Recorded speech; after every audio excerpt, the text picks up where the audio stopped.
Toronto, Canada. So I just wanted to give a brief moment to each one of our panelists here to introduce themselves a little bit. Hello, everyone. Thank you so much for coming.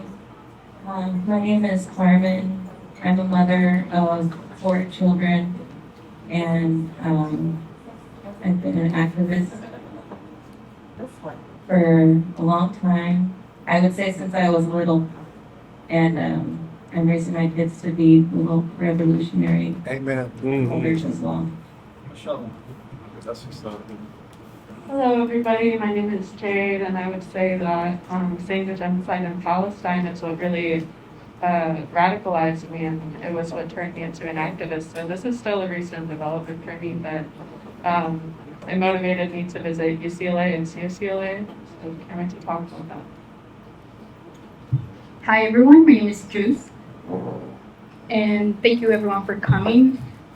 I visited the encampment at the University of Toronto, and I started my activist journey as when I was younger, as the daughter of immigrants, as an immigrant myself, and as the daughter of farm workers. Everyone, my name is Abel. I've been pretty much doing this work since I can remember, right? And I couldn't not be there at UCLA. So it so galvanized me to go to support my people and to support the students that were standing up for Palestine. So. Butch Ware, UCSB history professor. I organized the Black and Palestinian Solidarity event on October 11th of 2023. And brought the student community together on October 21st, 2023 for a march across campus. A number of the students that started the UCSB encampment were students that we organized together. Many had taken my courses, and I was out of town on June 23rd, 2024, when 200 jackboot thugs came and removed the kids from our encampment at UCSB campus. So they sent it to me on live stream. I streamed it on my social media feed so everybody could watch how they do what they do. And I won't say more in the way of introduction, except everyone that is here in this gathering is here because they actually have a sound, functioning heart.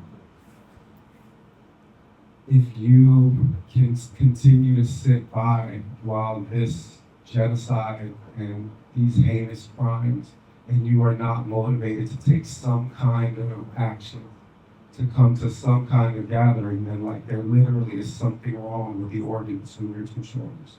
So everybody here, like look to your right and look to your left and understand that you are seeing a sound human being seated next to you. You all. So my first question will be general to all, but when the student encampments first started at Columbia, a lot of the narrative, a lot of what you were hearing on the news was essentially, it was just a chaotic group of kids that didn't know what they were doing, didn't even know what they were defending or fighting for, and they were just following trends. So what was your initial impression actually walking onto the student encampments and seeing the different structures and mutual aid tents and support that the students were giving each other?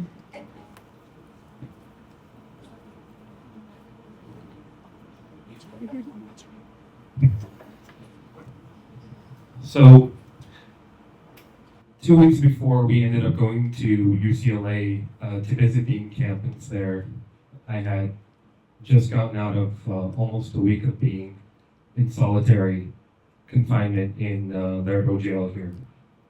And it was because we dared to speak about Palestine and the genocide that was happening at City Hall. And it was effective enough for them to target us. And so coming out of that, I was I couldn't help but be demoralized, But also understanding that after that, almost a week in there, understood that it was important for us to be out there, no matter what, no matter how we felt. And so when the encampments had started 2 weeks later, and I saw that UCLA was doing it, we had to go. We had to see it for ourselves. We had to be a part of it. And, my first impression going in there, it was so powerful and so organized. And the students had more of a maturity than a lot of the adults that I knew before them, right? It was the closest thing to a real self-sustaining community that I'd ever witnessed.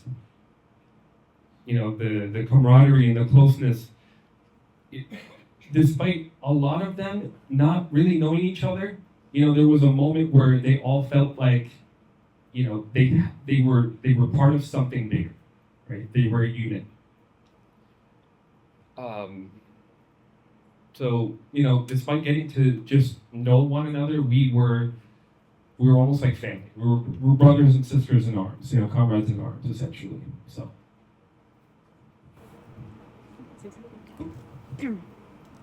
When I walked into the University of Toronto's encampment, from the very moment I walked in, it felt community, felt solidarity, not just with the people of Palestine, but with their own students, like with themselves. It, like Abel said, it felt like community to the purest level, like so much love, everyone cared so much for everyone there. Everything that they have there was solidarity and community. Like all the aspects that they had there represented that.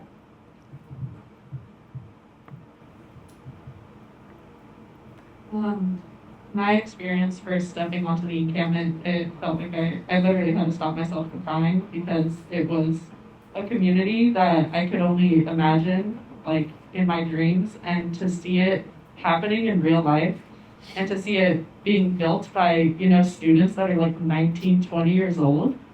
They were so resourceful. You could have shown up empty-handed and you would have been prepared for the night that we faced that night. It was so inspiring, and I hope that it's an experience that everyone can have someday once we learn how to build community the way that these students did.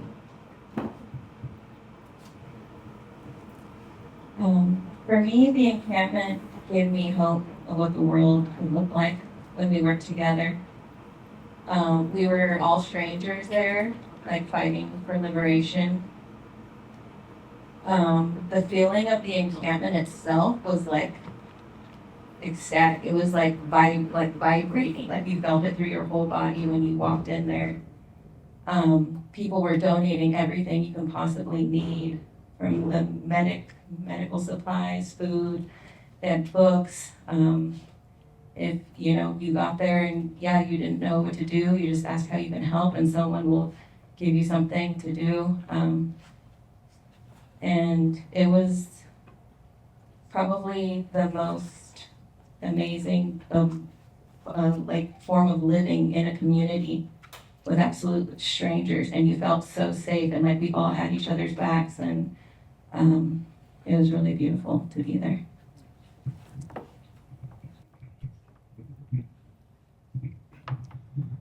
So you asked specifically about when we first set foot. So I have to tell this story truthfully. Before the encampment was established next to the library, SJP had opened a liberated zone inside one of the student resource buildings. And so I went and visited that one first before I visited the encampment. And when I walked in to the liberated zone, they were blasting music, and they had 30 tents, and in each of the tents was like some kind of educational artistic endeavor. But the track that they were playing was a track that I produced. I worked with the Muslim hip hop collective. I co-founded a Muslim hip hop collective called Slum Prophecy. And when I walked in, the minute I walked in, they were playing Free the People, which is one of our tracks. So that was one of the dopest experiences of my entire life off the top. When I set foot on the actual encampment a couple of weeks later, after they moved it and posted, full encampment, some of my students from the Muslim Students Association were talking about revolutionary theory with some of the queer rights activists, and I was like, yeah, this is how revolutions happen, when people who weren't previously in conversation with one another start to understand that the future of their freedom requires their solidarity, and that is the reason why those encampments were so threatening. They were not threatening in terms of just what they were protesting, what they were threatening to deconstruct. They were most threatening through what they were building, not through what they were tearing down. They were most threatening because of the forms of community that were being created in those spaces. And so I had, two very different groups of my former students saying, Dr. Ware, you should come do a lecture from your Black Revolutionaries class in the encampment, right? And imagining the kinds of conversations that we could be building going forward if people started to see their own liberation in the aspirations of their fellow human beings that might not look like them or pray like them or pray at all.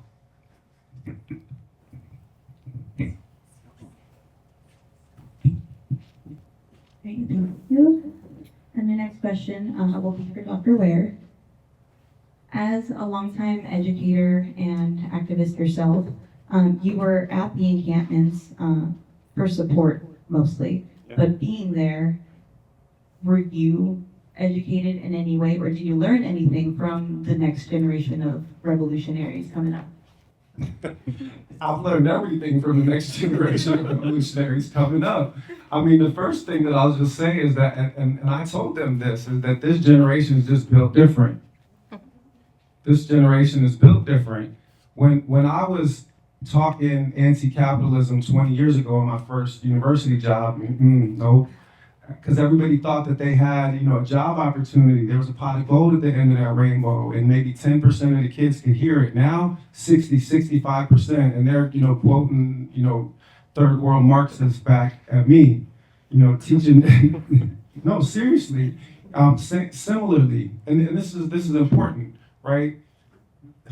That same generation, those same groups of students, during the Floyd uprising in 2020, I saw for the first time, folks with this color skin outnumbering folks with this color skin at those, if y'all understand what I'm trying to say, for the first time ever, I saw, more non-Black folks protesting police brutality.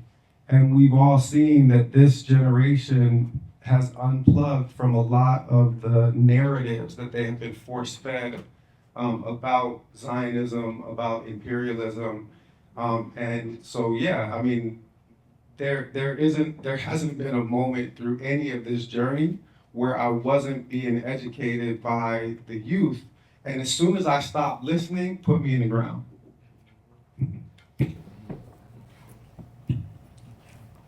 Okay, and the next question for Abel. What moment resonated with you the most when you were at the UCLA encampment? Dr. Ware was just talking about how the encampments were building something. They weren't tearing something down.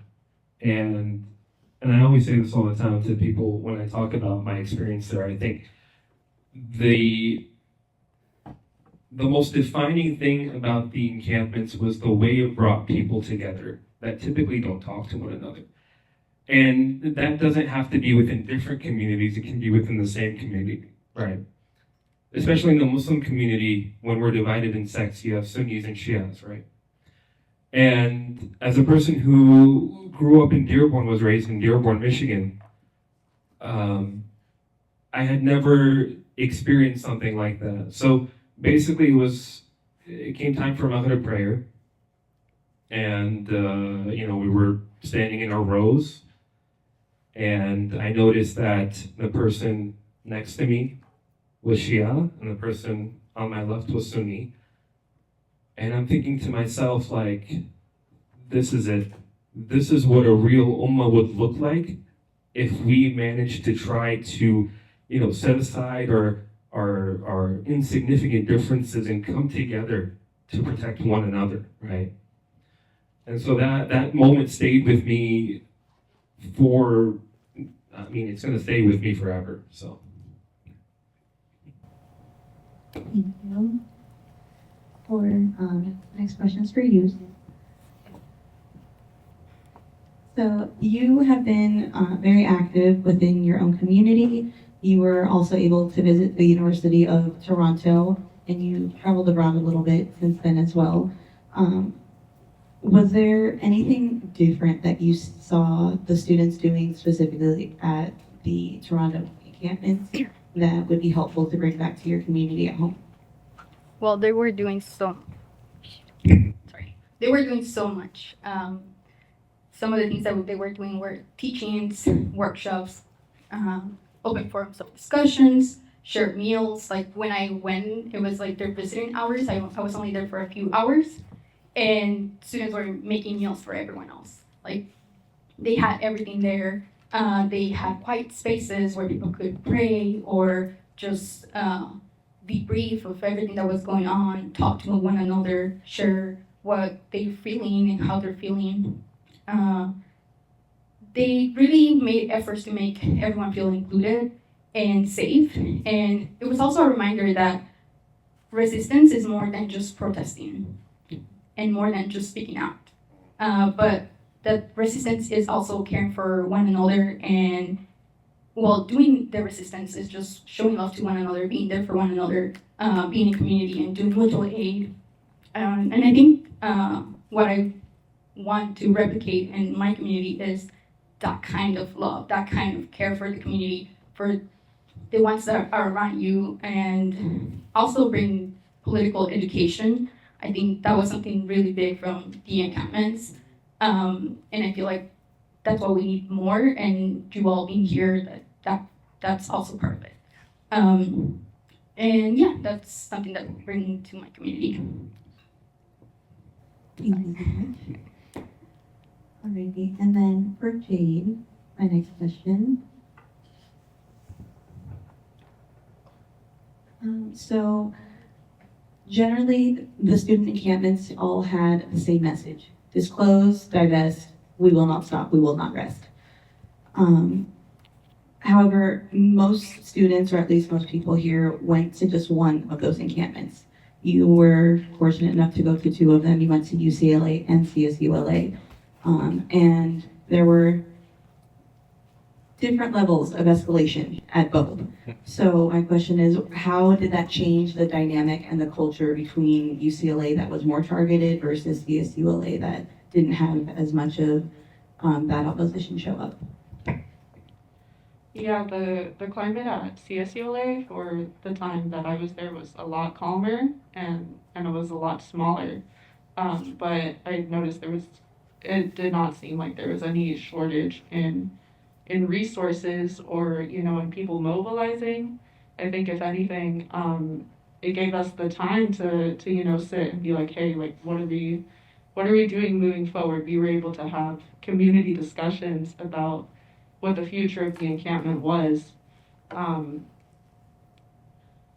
And it was a small group of people. It was like, give or take 50 people at times, and it was rotating in and out, but it was really inspiring to see that this group of 50 or so people, like the same amount of people in this room, were able to build, to make these resources for like sustainable living. And also the barricades were so strong. Yeah. The barricades competed like with UCLA, like they had it down. So it was very inspiring, and I definitely learned that, it doesn't take like 500 people. It can start with a few. And hopefully that's what's happening here. Thank you. And my next question will be for Carmen. So from a parent's perspective, since a lot of the people there are students, you get to see it from a different lens. How did you feel seeing the university administration essentially sit back and allow the students that were entrusted in their care to be brutalized by the police and former Israeli soldiers and agitators throughout the night with no help, no regards for their safety? My initial reaction was protection. Like, what can we do to keep each other safe? Like, my heart's beating fast just thinking about that night and how all the students, all the people there, all the community members banded together. There was a time when, before the police broke in, that there were the protesters out in front that made a barricade with their bodies to stop the police from coming into the encampment. And when they were fighting off them with whatever they could find in the encampment, they didn't have batons, they didn't have rubber bullets to defend themselves. They didn't have like 300 well-trained military people inside that encampment. And to see the amount of violence enacted on people that were protesting a genocide, that the university let them in and invited them in, was disgusting. Yep. It was absolutely, I don't want to say it was unbelievable, because you know, anytime the police are involved, someone's going to get hurt and everyone becomes less safe. But I was really proud of all the students, all the community members that banded together and did what they could with absolutely no training.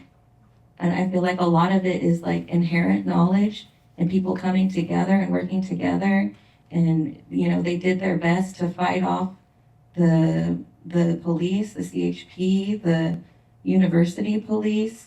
They even had snipers up on the roof. I'm not sure if everybody knew that. At UCLA, Yeah. they had, I saw at least 2 snipers from just being in there. But if you look at the helicopter, I can't remember if there was 3 possibly, Yeah. maybe 4.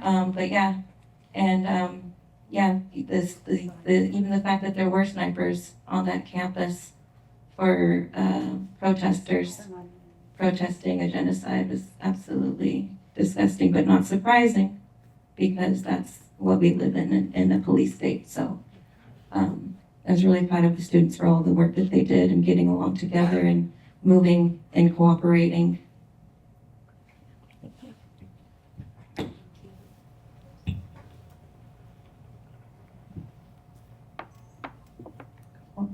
Thank you so much. And then back over here to Dr. Ware. How do you think the student encampments may have influenced or contributed to the fierce anti-ICE resistance that we're seeing today? And how can we use those experiences to elevate the momentum in order to protect our marginalized communities? This is a really important question. I want to try to be thorough but concise. The great revolutionary and revolutionary theorist Kwame Ture used to say, revolutionaries don't just mobilize around issues, revolutionaries organize against systems. I'm going to repeat that. Revolutionaries don't just mobilize around issues, revolutionaries organize against systems. And I mentioned a moment ago the uprising to protest police violence in 2020. Unprecedented mobilization, not followed by organization against the system, and therefore police have killed more people in every year since 2020 than they did the previous year. They set a new record. Largest mobilization that any of us have ever seen for Palestinian liberation in these last 20 months. Fair? Yes. encampments, organized encampments, maybe 300 of them around the world, mobilizing around the issue of Palestinian liberation. The encampments were a threat precisely because they were an organized form of resistance rather than just a sporadic, temporal, or ephemeral kind of mobilization around the issue. That's why they tried to rip them off of the surface of all of these campuses. And you should know that investigative reporting revealed, I think the last name of the author of the article was, I think, Yang. There was an investigative reporting that showed that the guidelines that were established for fall of 2024 that were almost the same uniform guidelines throughout the UC system and the Ivy League to basically try to prohibit encampments from happening, those were literally written by the Knesset, by the Israeli parliament. Those guidelines were written by the Israeli parliament and distributed to universities in order to try to stop this particular threat from coming up. Now, to get to the question, we are definitely seeing people with an understanding of the interrelationship of this police state and the way that it is going to be weaponized in order to try to quell the protest. But have we put 2 and 2 together and gotten 4 yet? Have we realized that in order to effectively resist the systems that are behind the brutal violation of not just immigrants' rights, but everybody's rights, that is going to be enforced through these cop cities, through this brutal police force that Black folk been trying to tell y'all about for a couple hundred years now. That if we do not organize collectively around building power to resist these forms of oppression and violence, then unfortunately we will just see sporadic mobilization. So in this moment, we absolutely need to take the lesson from the encampments that we have to occupy and resist, that we have to reproduce that in time. Going out and marching for a single day in a protest where the police told you it's okay to protest, that ain't nothing. That is a state-sponsored parade. That's all that is. Our actions have to be designed to disrupt the order. And that's what the encampments did. And then they have to be designed to produce communities of care. Because the thing is that if you know, as I do, that all empires fall and that all empires are doomed and that this one will be no exception, then the thing that you are going to be most occupied with in all of your time is what will replace it? What kind of community will we build on the ashes of this brutality? And we will not build communities of healing and care on Freedom Day. We have to be building them through the resistance itself. So the principal lesson for me to take is that the organization has to be disruptive, it has to be sustained, and it has to be filled, as Assata Shakur said, with love. That love is what drives every revolution. That was the subject of my Friday sermon today, was that this is what we need. So to build that love, to sustain that organization, and to reproduce it, and to build power, threaten the system.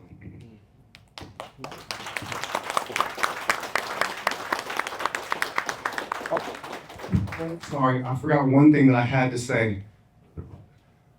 Learn self-defense and learn to shoot. Great. You gotta understand. I agree with everything you say. It's beautiful to see people without training protect one another. But what's better? Yeah, okay. What's better? I want to take a quick moment to say how lucky we are to have you here today.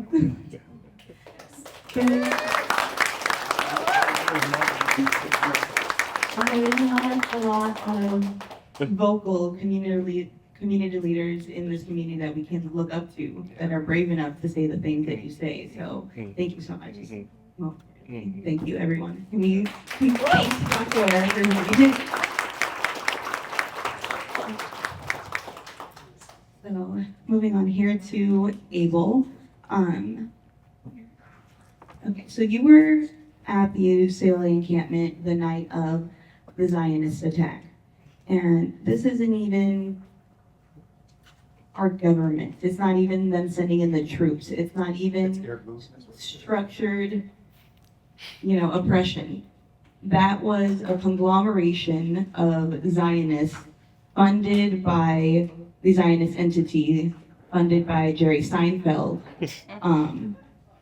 that was there attacking the students with essentially no repercussions, with no one to stop them. So I wanted to ask if you can take us into the moment of the attack. How was the encampment kind of before that, leading up to the attack, and what was the mood as it began? So I want to make it really clear that the attack that you know and have seen at UCLA by the Zionist mobs, that was the attack that, people have seen photos of, videos of, it's circulating everywhere.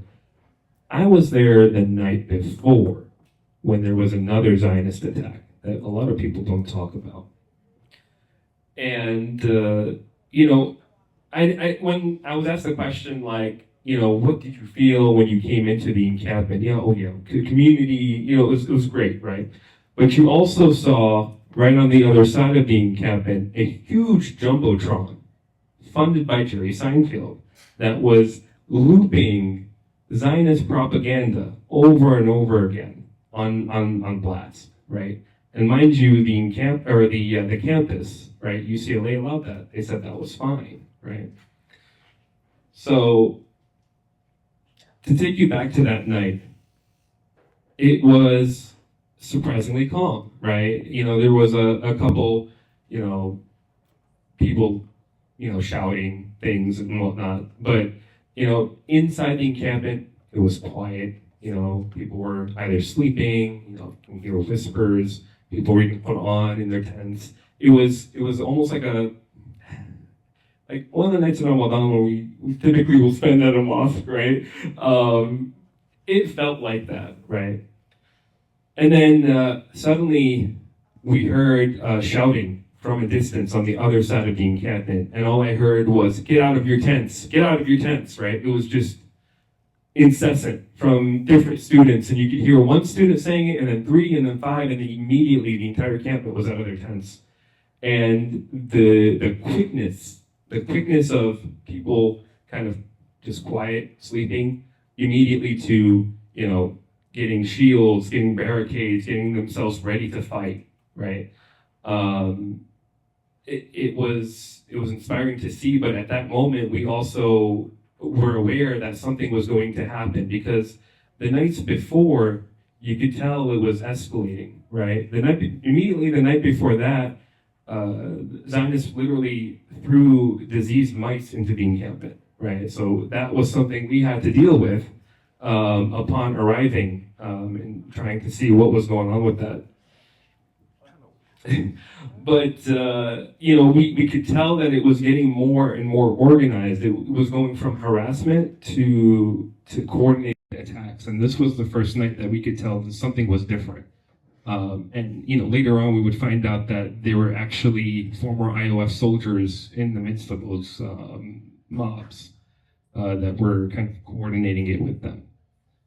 So basically we had, on one side of the encampment, Zionist mobs were trying to come attack us. On the other side, there was another mob with knives and chains. And so they were trying to split us up in order to try to get into the encampment. And thank God, that night we were protected, right? We had essentially people on all sides kind of staying in touch with one another, letting people know that, hey, we need coverage in this exit, or we need coverage in this exit. And, we find out that there are about 60 of them that tried to infiltrate the encampment, and they failed that night. So all that to say is I felt like we were living in a moment. It felt like the purest form of struggle I can think of. We barely knew each other, like I said, but at that moment, I really felt like we could die for each other. It was that real, So. you, Ava. And next question for use.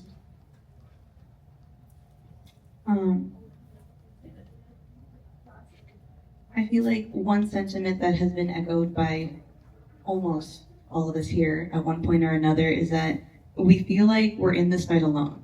We feel like we're shouting into the wind, and we're doing all that we can, but it's never enough.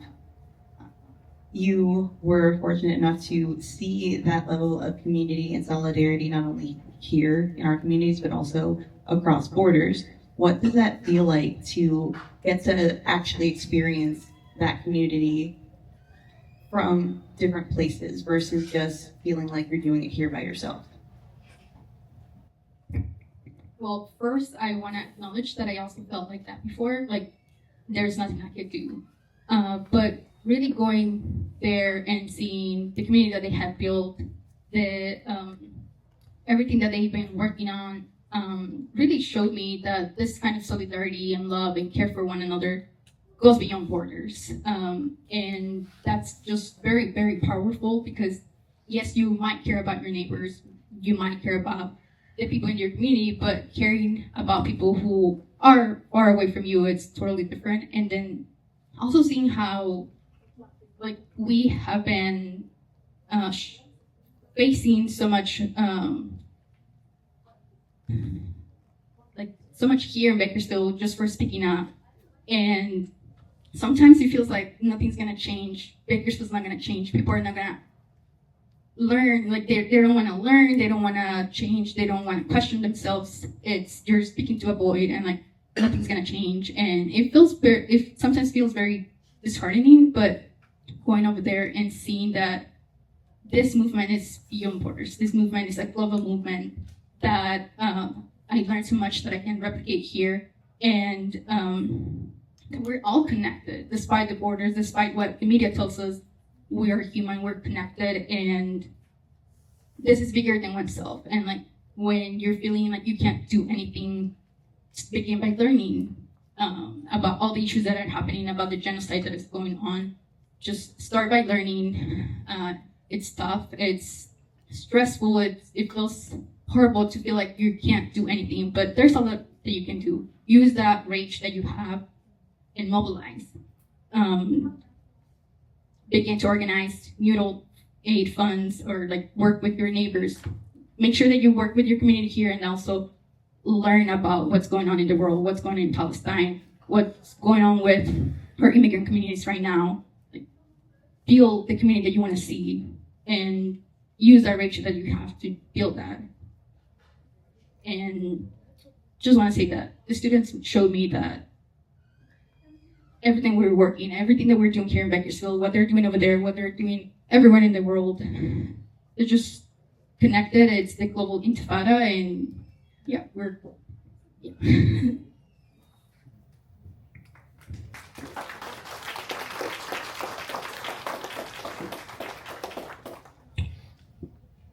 Thank you, Yus.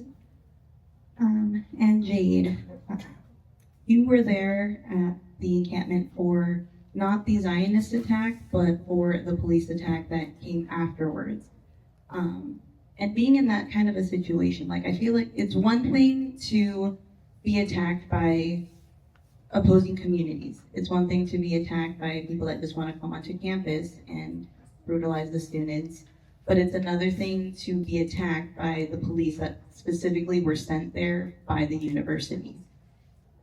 So what is that feeling of, wow, we are alone in this. The university's not coming to help us. They are not going to protect the students. They are not going to uphold the vows that they took for the students there.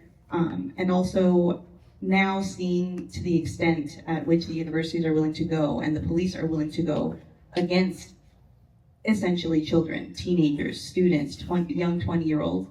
What would you recommend that they be prepared with next time? Because as we mentioned, it's wonderful to have comrades stand up and fight next to each other, but it's even better to have ones that are prepared to stand up and fight against for each other. The police attacks on UCLA, and even seeing the police attacks that are immigrant and immigrant ally communities I've been facing, it has only solidified my faith in community, seeing the way that everyone, brings what resources they have to the table to keep each other safe. But yeah, I think something that everyone should apply to their lives is the moment for escalation is coming whether you are prepared or not. So you need to start preparing now. Come on. And I feel like when we hear that, we don't really think of what that means in material sense, but it does mean preparing, what's going to happen when they terrorize my community with tear gas and pepper spray and rubber bullets. There's how am I gonna take care of someone who's been tear gassed or has sustained an injury, because it's only a matter of time. So yeah, I just recommend, get your kits ready, and prepare to shield yourselves in real life combat, because it's coming. So get gas masks, start training, work out if you're able and willing, and yeah, just continue to work with your community and have faith in one another.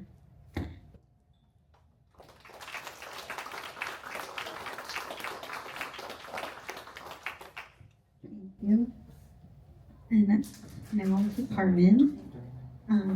As we all are aware, resistance comes in many different forms, and one is raising revolutionary children. After seeing the tactics used against the students and how they fought to defend themselves, kind of a similar question, is there anything that you would recommend they do to keep themselves safer, or at least remain steadfast in their resolve when facing oppression?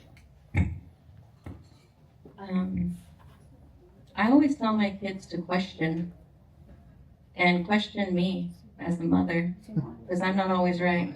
I don't know everything. I'm still learning. Question your teachers.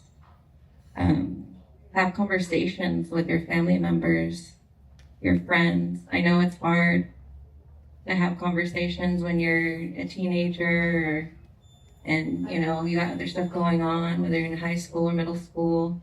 But just starting a conversation, hey, what do you think about this? How would you feel if this happened to someone you love?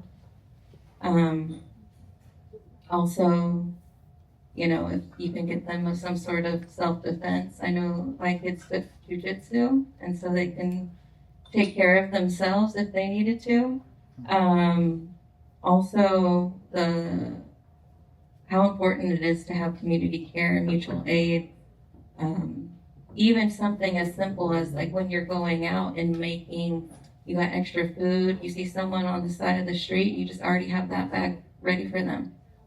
Just taking care of your surroundings here. We have a neighbor, she lives by herself. Anytime I make extra food, I always bring her a plate, and she's really grateful for that. Befriend your neighbors, talk to your neighbors. They all have skills to share. We all have something that we can give to each other, a lesson, or maybe someone has a vegetable garden, they can teach you how to garden, because when stuff goes down and there's nothing in the supermarkets, you got to rely on each other. Who has some fruit trees in their house? Who has a swimming pool that we can filter out the water and drink it? You guys can form your support systems. Do we have any people here that know any type of medical, skills that they can share?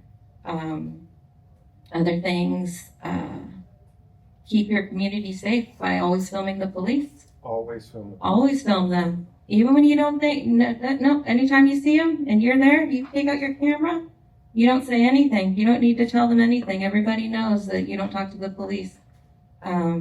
Always film them.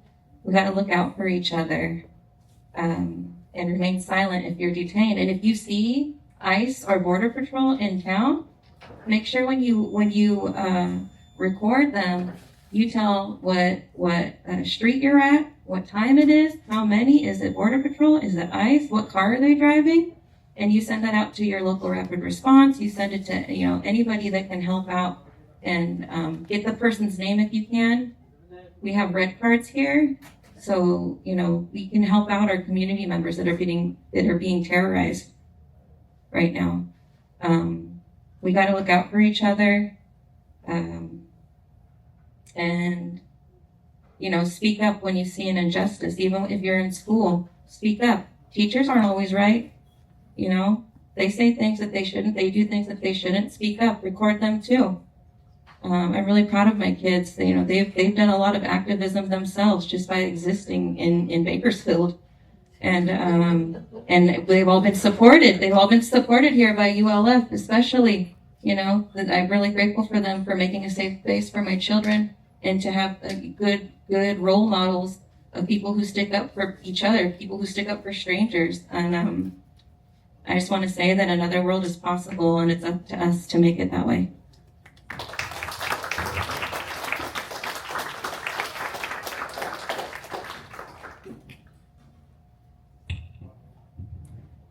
All right. I have a question, just a really quick question. You know, I'm new for this. You know, I've always been a supporter, you know, from day one. But everybody came from different backgrounds, this is amazing. Now, with all everybody experiences, this is, I think, like, it carries on a lot of, you know, things we need to move on from this day. How are we gonna organize? I think the most focus we have to do right now, this is the reality of the matter. You have to create a network. Very, very fast network. Everybody, all of us, we should be on this network. This is gonna serve us, first of all, direct communications. So like things happening. So nobody will be left alone. You see my point? Like, you know, 20 people, 30 people, it should be in one network. It's easy a text that you know exactly what's going on, and somebody got arrested. Okay, one text. There's a funds is coming through the whole organization. We need somebody like a panel. They, you know, like to manage this platform. The more that you have, because everybody have a great experience. Everybody went to encampments. Everybody have a lot of connections. Everybody on the same, you know, we got into that network. I think it makes it very easy, like to help each other very, very fast. So basically, you can be in anywhere, you know, in your office and anything. And in an instant, if something happened, you can donate, yeah, that minimum. But at least you'll be connected to another attorneys, you know, your local. So the whole thing, we have a lot of programmers, you know, software engineers, different things that we, whatever secure platform. We don't want a platform, you know, be, you know, like WhatsApp or different things. We need a platform that's safe for everybody. We know to communicate with each other. Plus, it's going to help us to organize, which is the key factor, I think, the Dr. Where we were talking about. We have to organize if we need to be successful. That's right. It's easy to be picked out individually. Absolutely. But once you have a community, what you're saying, you need communities. All of us came from different backgrounds, but we have to come together. I think this is when you get, like, let's say if you have momentum right now, like 5,000, 10,000 people in Bakersfield. You connect to Los Angeles area, that's another 10,000. So if you look at the whole, you know, that's a powerhouse. So if you create the powerhouse, everybody will come to you. You don't have to come to nobody. You can elect, you know, change the police, you can change the sheriff, you do the elections, you know, we can have input. I just want to say, too, just to kind of insert in one word, we're way ahead of you, basically. I mean, I want to shout out Rapid Response Network here, right? Because that is exactly what they're doing, right? You know, they are on secure platforms. They are a text away. The moment we say, you know, we see suspected ICE raid happening in this location, we let them know. They send 5 people out. You know what I'm saying? There are networks that are already in place. You know, people just have to come to us to be able to get that information, right? And that's the problem. And I'm going to say this very quickly. You know, there is this stereotype of our organization here in Bakersfield that we're too extremists, right? That we're too radical, and people are, you know, immediately afraid to even approach us, right? Even though we haven't done anything, you know, serious, basically, right? We want people to make sure that we are here for a community, right? Not for anybody else. So. And yeah, playing off of that subject, I wanted to ask Dr. Ware here. There are people who are dedicated and will show up consistently to actions and organize within their communities. And then there are those that will show up once or twice and then go back to their normal lives. What would you say or do to make sure that those people understand that this is a movement that requires dedication and commitment? Or what do you say to open up their minds to actually acting versus just putting on the parade? I think that I would begin my answer with where Sister Carmen ended hers. It's not just that you have to believe that another world is possible. It actually begins with the understanding that another world is inevitable.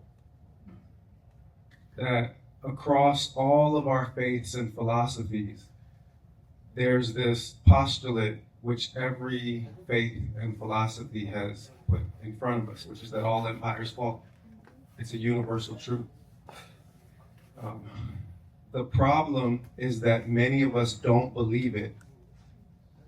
We have been so conditioned by the habits of mind of empire that we actually think that we can't win. We think that we're the underdogs. And I've talked in many different, formats about how Malcolm was the person that led me to Islam. I read his autobiography. He's also the person that connected me to the Black radical tradition. Malcolm said, "We are not outnumbered, we are only outorganized." We are not outnumbered, we are only outorganized. Capitalism is organized. Fascism is organized. Our resistance has to be organized. But to this point, Malcolm continued, he said, "Never let your enemy tell you how many of you there are. Never let the man that you are against form your opinions for you." So the issue that so many of us have is that we have internalized our positions as subjugated, oppressed, minorities, etc., despite the fact that we're global majority, despite the fact that the power is in our hands at this very moment. Negative incentives only go so far with people. In Wolof, I lived in Senegal for years. That's where I did my PhD research. They say that the child of Adam does not give up what their hand is holding until they're reaching for something better. We have to give those people who do one or two positive things something to contribute to, something to build. And so many of us, especially in so-called leftist spaces, spend all of our time thinking about what we're tearing down and so little time thinking about what it is that we're trying to build. So yes, I would try to impress upon them the urgency of action and with the understanding that you might be shielded today, but you're not going to be shielded tomorrow. And people have been trying to tell you that. Indigenous folk been trying to tell you that. Black folk been trying to tell you that. Look, us Muslims, we told y'all after 9/11 when they made ICE. ICE wasn't a thing before 9/11, right? They took advantage of the Islamophobia post 9/11 and constructed a new kind of Gestapo borders and customs process. And all of the Muslims said, yeah, they're coming after us now. Just wait your turn. Well, here we are.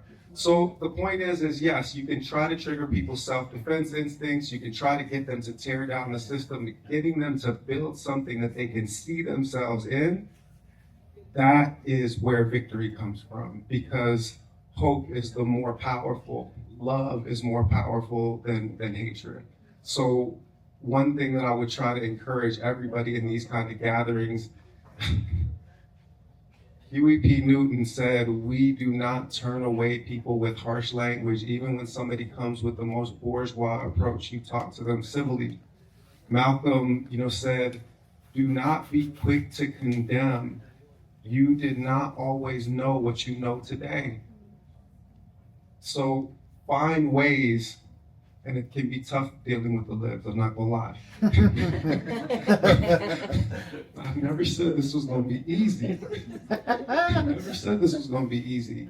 But find the way to have that conversation that allows people's like natural humanity to emerge in the situation. Because we all have home training, no matter where we come from, that allows us to understand that if somebody next to me is being injured or harmed or hurt, that something in me is diminished if I don't come to his aid. That my humanity is breached in that moment. If I see my fellow human being violated or oppressed or harmed and I can't move, then that means there's something broken. And we all know that. And just find the way to appeal to those. It doesn't matter where they are on the ideological spectrum. And because you can almost always find a place where in their own life or their own experience, their vulnerability has been revealed to them.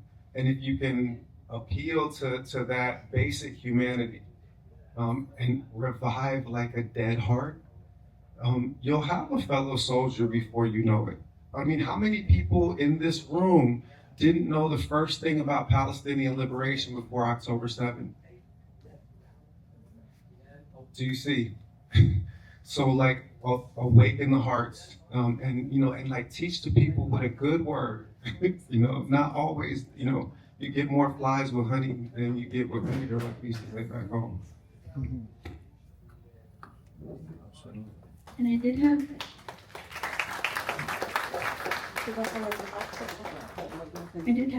another question for Dr. Ware as well. Many times protesters are told, why are you out in the streets here? Why not go write representatives? Why not call your senators? Why not do something that will actually make a change? And here in Bakersfield, we did try doing that. We went to our city council week after week, and we kept being dismissed. We kept being told that it was just a foreign policy issue. So what is your take on our supposed leaders that will continue to dismiss the genocide as if it has nothing to do with our communities here? Excellent. So first, somebody said the reason why people tell you to take the appropriate channels is because they control the appropriate channels and they are confident that it will come to nothing. Absolutely. Yes, sir. Right? They know that channel goes nowhere, so they tell you go right over there, stand in line, protest inside the box. Freedom zone. Yeah, your freedom zone, your free speech zone, right? So the first thing to say is that the appropriate disposition in the face of oppression is resistance of every single kind. I was asked by an interviewer how Malcolm might have responded to the events after October 7th, and I said, well, I don't know, but I know how he would have answered the question, do you condemn Hamas? And I went on to say that it is not just a right of occupied people to resist, up to and including armed resistance, but it is a responsibility of occupied people to resist. And it's very important that people understand that we are not going to get to freedom without massive civil disobedience. We are not going to get there without massive civil disobedience. And not just signs, right? And I'm running for elected office because Malcolm did electoral activity in Harlem. I'm running for elected office because Huey P. Newton ran for Congress twice. Those revolutionaries understood that you need to apply leverage to the system from every possible angle. You need some people in the streets burning shit down, and you need some people negotiating for the concessions because they are afraid that the fire will spread. So all of that is just to say that everybody has a role in this, and not every role is above ground. Some of the roles are below ground. Keep that on the signal thread, for real. But for the parts of this that we can do above ground, I'm your guy. because I don't believe that electoral politics are the solution by themselves. I believe that mutual aid, direct action, and disrupting the system is the thing that is going to allow us to make an electoral intervention. And I think that there has to be a dialectic relationship between the way that we leverage power in the streets and the way that we leverage power in other venues. But the one thing that I know for sure is that neither Team Blue nor Team Red is ever going to do that. Yes, sir. Because they are bought and paid for by the same forces that put the boot on your neck, whether you're George Floyd or whether you are Rafah El-Arir, right? That same imperial power, to return to the heart of your question, Aimé Césaire said it, Discourse on Colonialism. He said, fascism is when Europeans do to one another what they've done to the colonized world. It is the imperial boomerang, or as Malcolm put it, the chickens coming home to roost. So it is very much of concern to us, because whatever the empire does abroad, it will visit upon us.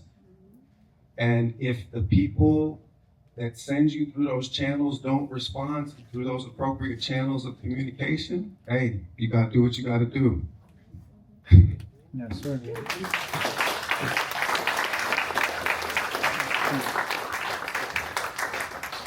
Alrighty, thank you so much. And we are needing to wrap this up here in the next few minutes, but I did want to ask one final question if anyone wanted to add or chime in here. But what does sustained solidarity look like now? In Bakersfield, on our campuses, in our communities, what is one thing that everyone in this room can do when they leave to build up that community and that resistance so that we can know that we're all going to stand up and fight for each other when it is needed the most?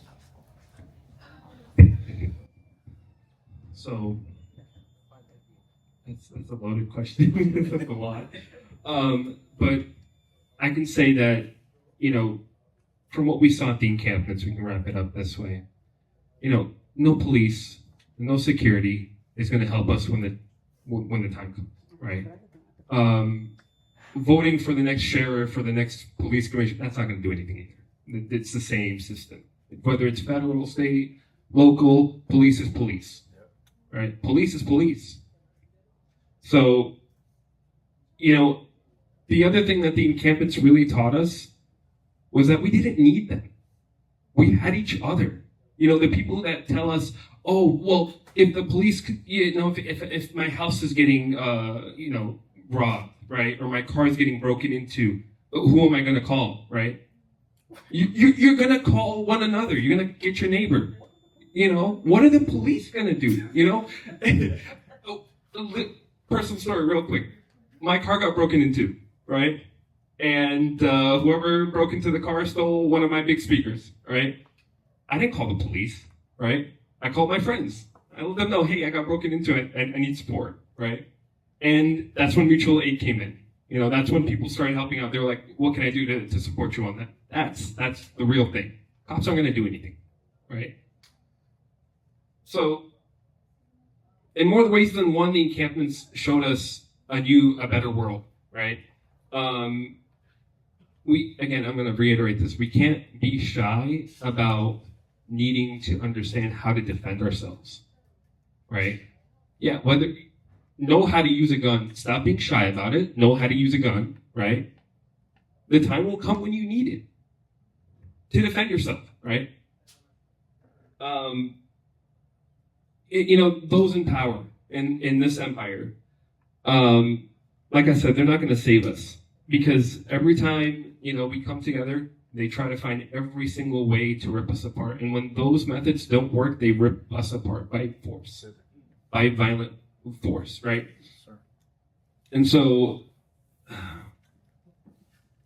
the one thing I would say, going back to the question is, to come out of this wonderful event and go out to your community. And I know people say this all the time, but do go out to, how many people know their neighbor's name? Not me.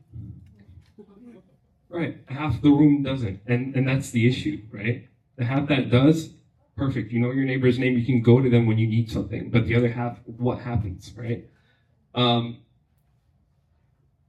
We have several organizations, and we're one of them, right? Come to us. We're offering, that kind of support as well.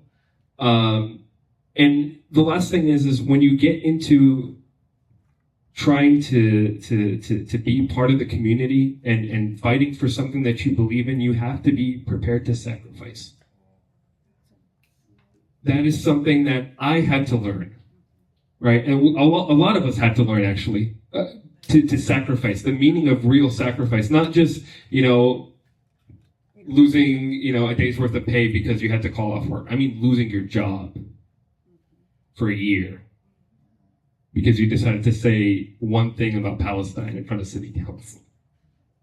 All right? You have to be prepared to sacrifice your freedom. So, do it that way if you will.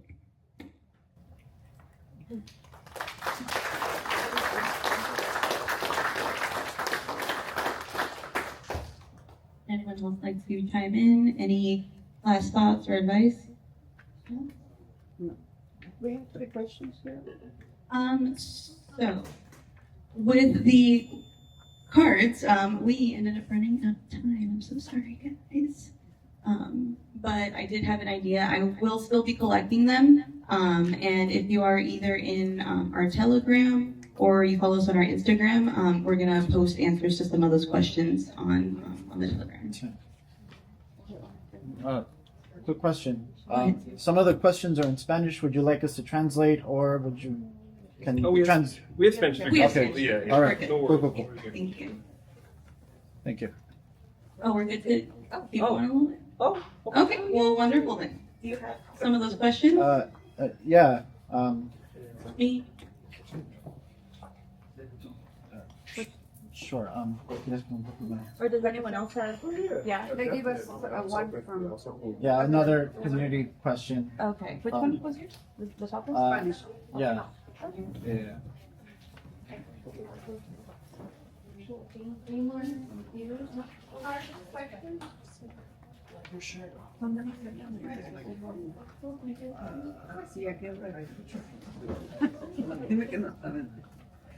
No sé.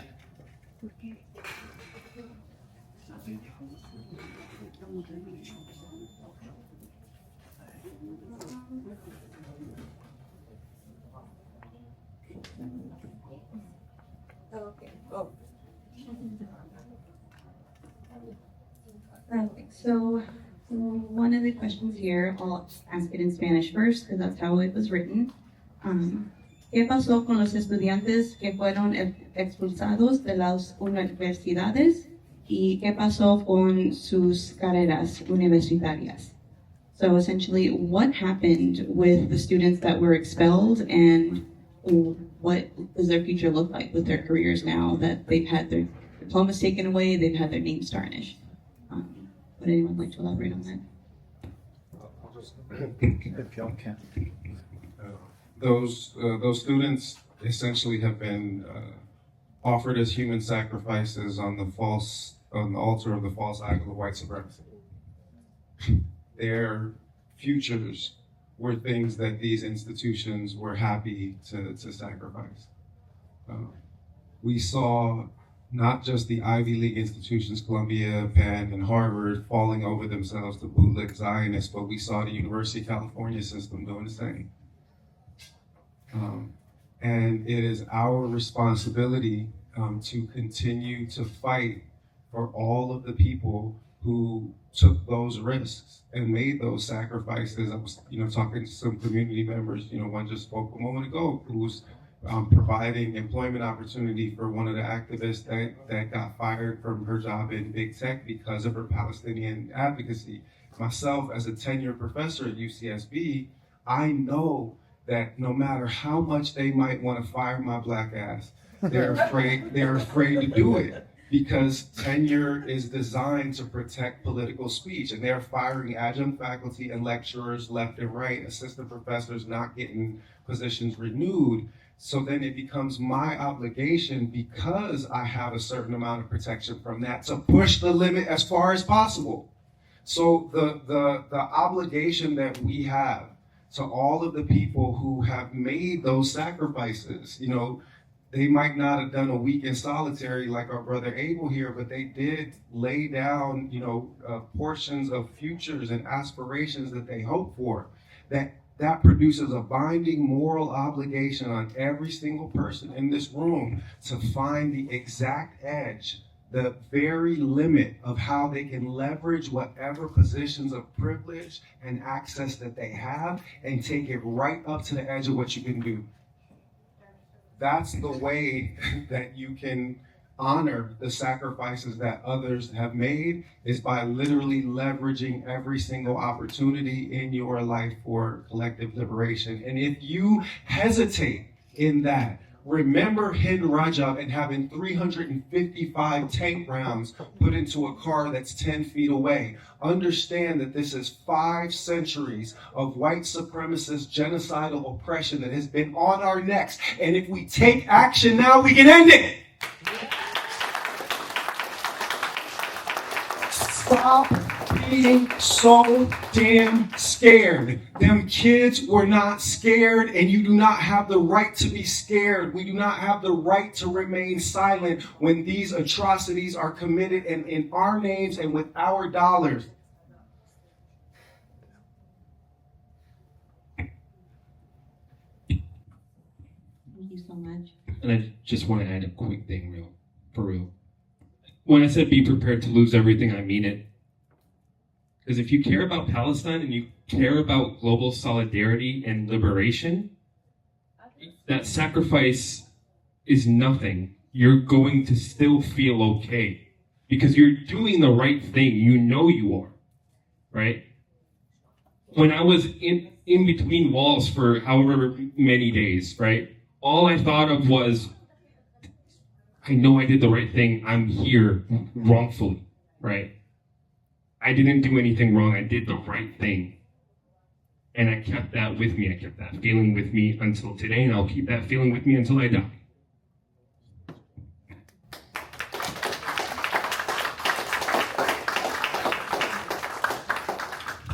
Alrighty, this next question is for Jade.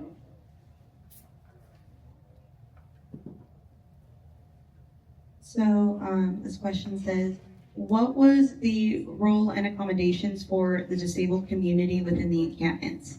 What can we do to prepare and not leave them behind? Wear a mask. Masks were required on UCLA, CSULA, and I believe most encampments. Not only for as like a security precaution, but for our immunocompromised comrades, and anyone who can be disabled by any disease that we are spreading in these movements. Everyone's very close together, packed in tents. You need to be looking out for one another in whichever way possible. And like many of my comrades here said, entering these encampments or just general leftist combat spaces, there is an automatic brotherhood when you enter it. You will sense the responsibility to take care of those around you, and they will sense the same thing for you, and you need to have faith in that. So trust that there will be someone to look out for you, but everyone should commit to their role in how to care for their community as well.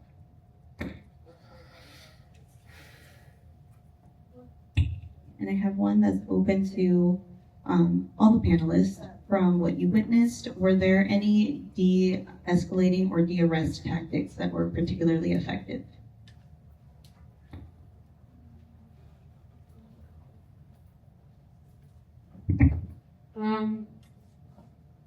We say always film the police, but in situations where, someone is being grabbed right in front of you, you need to put the phone away and you need to go grab them.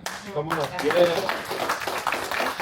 And it is very scary to put yourself in that position, but fear is the thing that keeps us down. Fear is what got us into this position. And you need to have faith. Always just have faith in your community. Have faith that people are going to reach out for you. And if you see someone reaching out to de-arrest someone else, you need to have faith that they are doing the right thing because they are. So just all hands on deck when that happens. All hands on deck. That's great.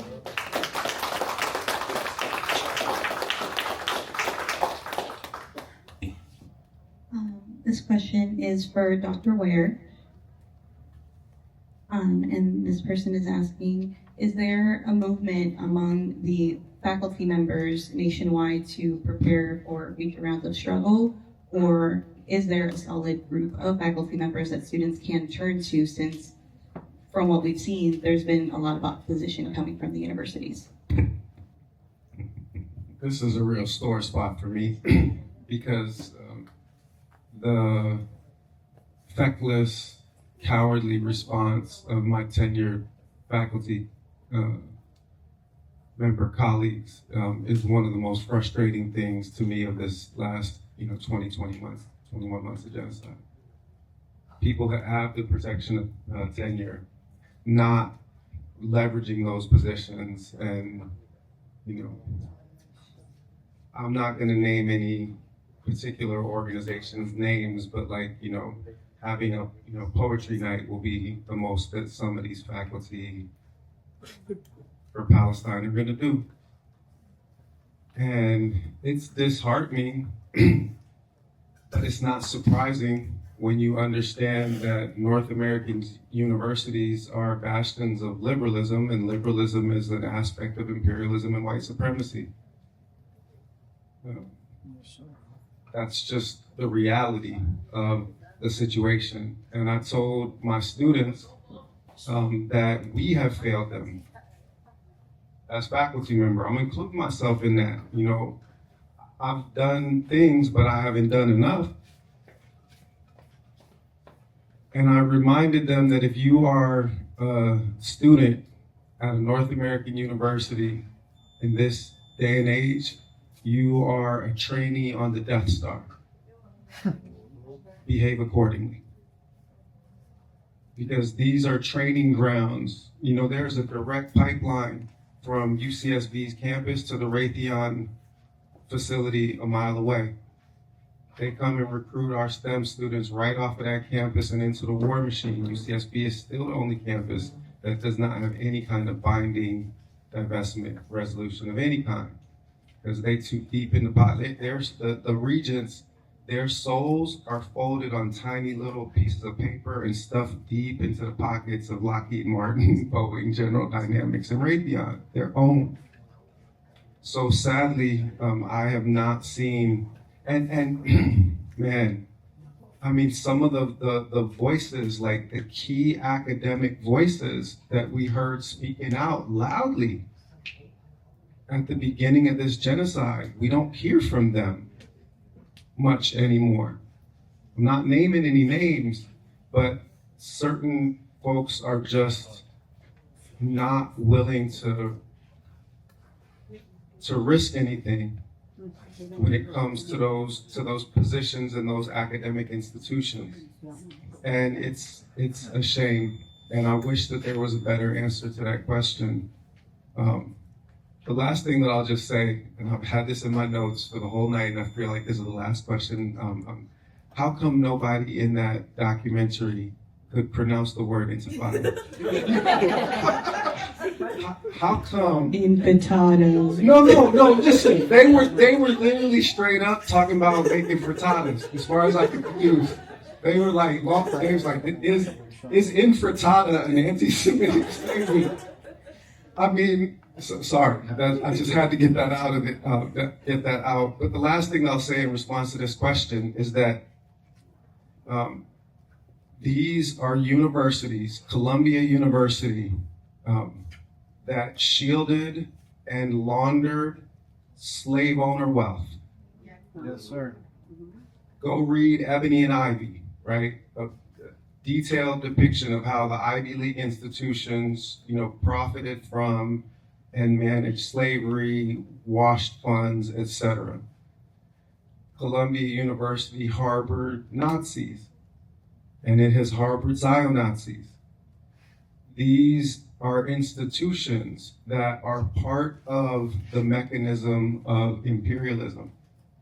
And I've been telling students for 20 years that these institutions in which we are embedded are part of the structures of oppression.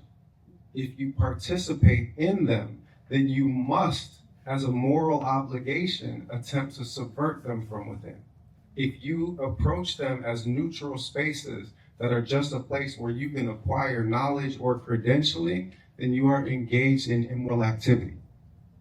And the fact that these academic institutions did exactly nothing when every last one of those universities in Gaza was bombed, that they have sat idly by for the epistemicide, like the destruction of an entire world of knowledge in Palestine and of Palestine, this will echo for all eternity as wiping any semblance of intellectual credibility away from the North American higher educational experiment. It has delegitimized the entirety of the institution for all time.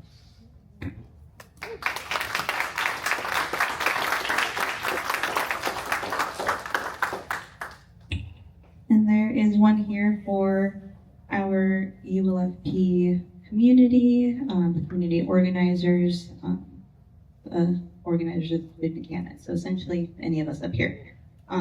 The first thing that the Black Panthers did in their community was to install streetlights on busy intersections where children needed to cross safely to and get to school.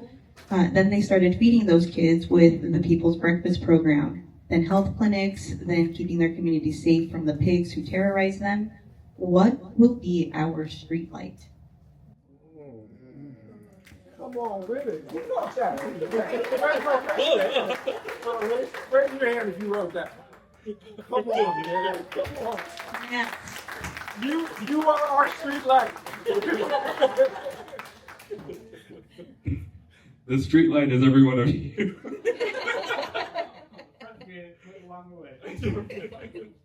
No, I mean,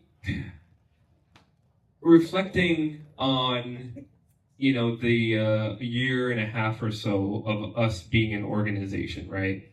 We've had to organize and develop amidst the genocide, right? Amidst seeing our people being killed in every single imaginable way possible.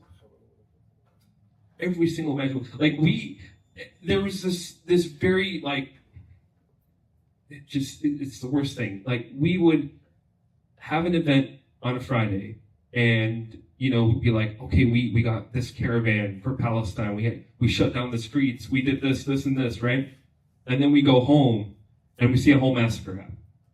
And it just, what's the point? That was the question. It's like, we did all this, but we were still seeing people killed. Here we are a year and a half later, though, and look at all of this, right? Look at the building that we have been doing consistently, right? At the beginning, it was barely a few of us, right? And it was mostly centered on just the Arab community. There was no outreach in any other part, right? And the questions would always be like, why doesn't anyone care about Palestine? Well, did we show any care to anybody else? Did we ever reach out to our communities? Did we ever say, hey, what's going on with, you know, the Latino community here, or the Black community here, or the Asian community here? We didn't. And that was the point. The point of this was to be like, okay, we're not going to get anywhere if we're siloing ourselves in every single community. And the other thing too is that we've noticed something, you know, when we would have our media liaison, for example, speak to local news here, is every single time there is some kind of discourse happening, whether it's the ICE raids or, you know, Palestine or anything like that, they always try to silo it as one community issue. They never look at the other communities involved that are trying to support. I remember one thing real quick. When we were at the ICE raid protest back in January, right? When we were visibly Palestinian supporting our comrades, right? And our immigrant workers and our immigrant families, right? they would purposefully crop out Palestinian flags from the report. And we had to face them. You see all these kufias out here? You know? So it's not a lot, and we really don't know what our legacy is going to be, but I do know for a fact that in Bakersfield, our community overall is more connected than it has ever been. And I'll say that.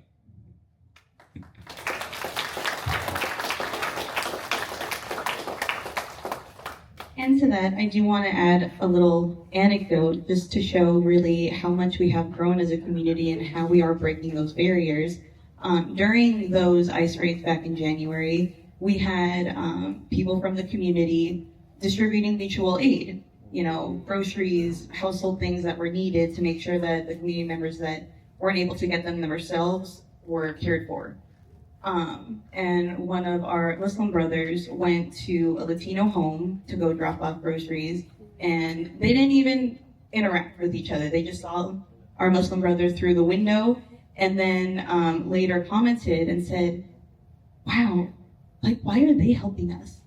I thought they were terrorists. I thought they were bad people. The media is always talking about how they're gonna come for you and your family. And for that person, she said that's when it clicked in her head, because the immigrant community, the Latino community, are always painted as drug dealers or rapists or just bad hombres, right?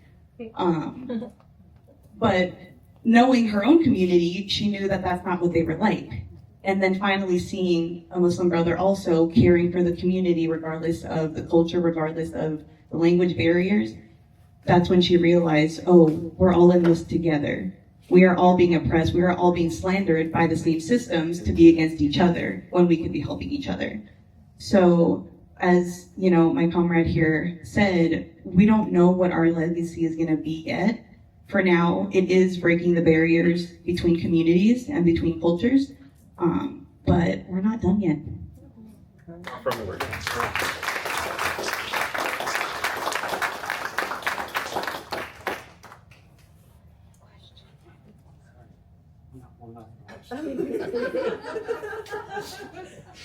Okay, one last question.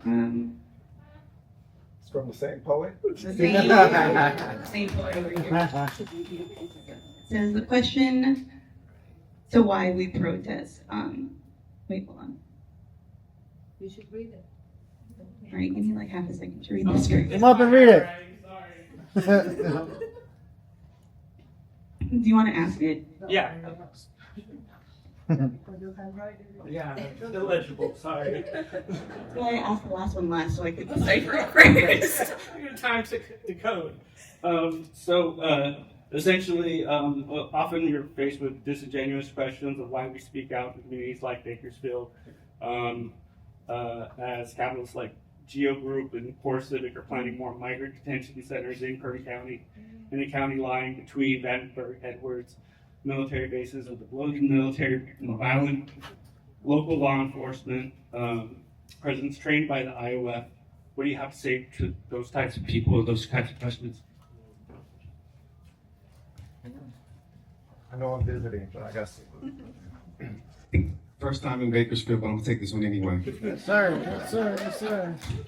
I'm not expecting this to be my last visit. So the thing is, man, is that y'all don't understand how close to liberation you actually are. Y'all really do not understand how close to liberation you actually are, even in a place like Bakersfield. Even in a place like Bakersfield. And the reason why I say that is I already told you that we're not outnumbered, we're out-organized. You've seen the communities that you can engage, and you see the people that are behind those people. You see how many people are ready to stand up for Black liberation, how many people are ready to stand up for Palestinian liberation, how many people are ready to stand up for immigrant rights and dignities, and just to stop the anti-Latino racism that is rife and that is lying beneath all of it. I said we're not outnumbered, we're out-organized. That's from Malcolm. Kwame Ture said revolutionaries don't just mobilize around these individual issues, we organize against the systems that produce the outcomes. What I say, adding to what they said, is that the role of political party organizing in every successful modern revolutionary movement is that it helps move the people from mobilizing around issues to organizing against systems. That's why I'm running a campaign. Because what we're trying to build is community that seizes power to fight back. And the thing is that y'all don't think that you can take it electorally, but electorally is the easiest way you can take it from those capitalist swine. And I'm gonna tell you why. They've bought all of the other mechanisms, but they still have these vestigial elections, these vestiges of what used to be democracy, this annoying little habit that Americans have of believing that their elections might make a difference. June 2nd, 2026, there's a gubernatorial primary. They've rigged it so that it only gets a blue candidate and a red candidate, or they think that they have, because it's a jungle primary, only the top two candidates advance. And that's designed so that the corporations keep doing what they're doing. So Bakersfield stays exactly how it's always been. So Santa Barbara stays exactly how it's always been. But the thing is it can backfire, because in a state like California, you have more independents than you have registered Republicans. So you don't have to get you don't have to have a Republican in that second place position. In 2022, the gubernatorial primary, only 5.5 million people voted. Only 5.5 million people voted. That's why they put it in June. So no one votes. So it just keeps going. The status quo continues. But what happens if we start a campaign a year before Election Day and we're showing up in Bakersfield or in Santa Cruz, where I just came from, or San Jose, where I came from before that, or Sacramento, where we came from before that, or San Diego, where we came from before that, and actually turn out the communities to actually put people in power that will protect them. Because we can do all the mutual aid, but the thing is that the people that are supposed to be protecting us are stealing from us and brutalizing us, then we're gonna constantly be fighting an uphill battle just to provide for our own basic needs. 5.5 million people voted in that June 2022 primary. The second place finisher got 17% of the vote. 1.25 million votes in a California of 40 million people.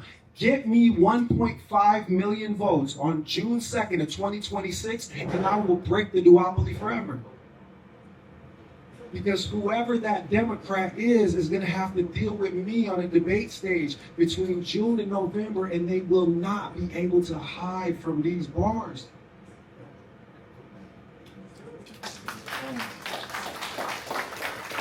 They will not be able to hide from what the people want and what the people need. Literally, that is all it is going to take. So I know that electoral politics is not the whole of the solution, but it can do a whole lot of damage to those capitalists. When I'm running on universal health care for everybody in the state of California, when I'm running on housing as a human right, when I'm running on universal basic income for our unhoused population, when I'm running on taxing the shit out of billionaires. Do you know that if you just have a 2% increase on the state taxes that are paid by the billionaires, that our team ran the numbers, I can take away state tax for everybody that doesn't make 100K in the state of California. Everybody under 100K, no more state taxes by putting a 2% surplus tax on those billionaires. I'm telling you, we're closer than you think. So my answer to the question, I forgot what the question was, but my answer to how to fix Bakersfield, I remember it. My answer is fix Bakersfield by fixing California. And if you fix California, then you fix the United States of America. Put a genuine anti-imperialist in the governor's mansion and watch these people freak out. Watch how quick change comes across the country, because the people are fed up. And it's not just in Bakersfield. It's not just y'all's community that's feeling the poop on their neck. Everybody feels it now. So it's time to rise.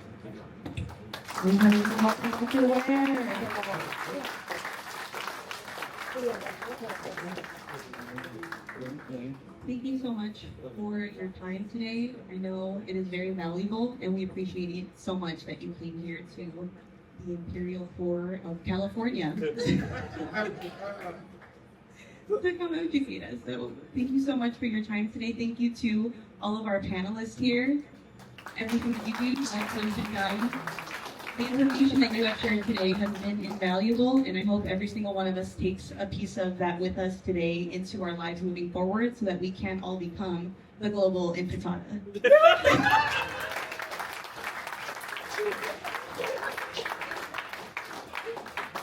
But thank you everyone so much for being here today, for staying even over time.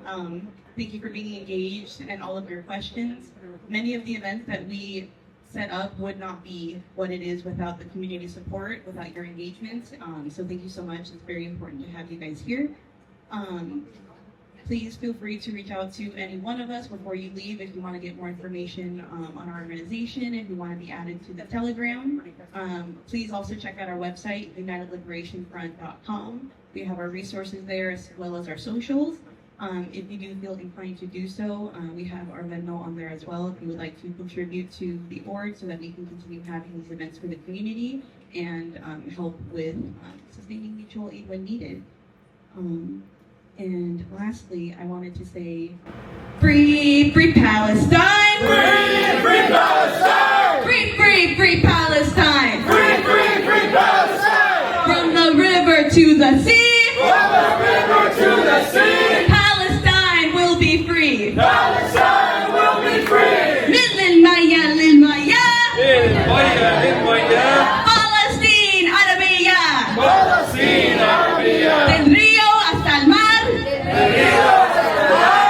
Palestina libertad! Palestina libertad! Thank you, everyone.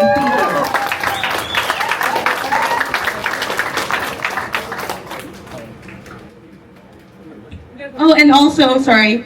Thank you so much to House of Jerusalem. Yeah! Your space tonight. Thank you for all the delicious treats, the drinks. Everyone, come back here anytime. Please. Honestly, the food is delicious, the vibes are immaculate, and we like to support our local Palestinian female-owned business.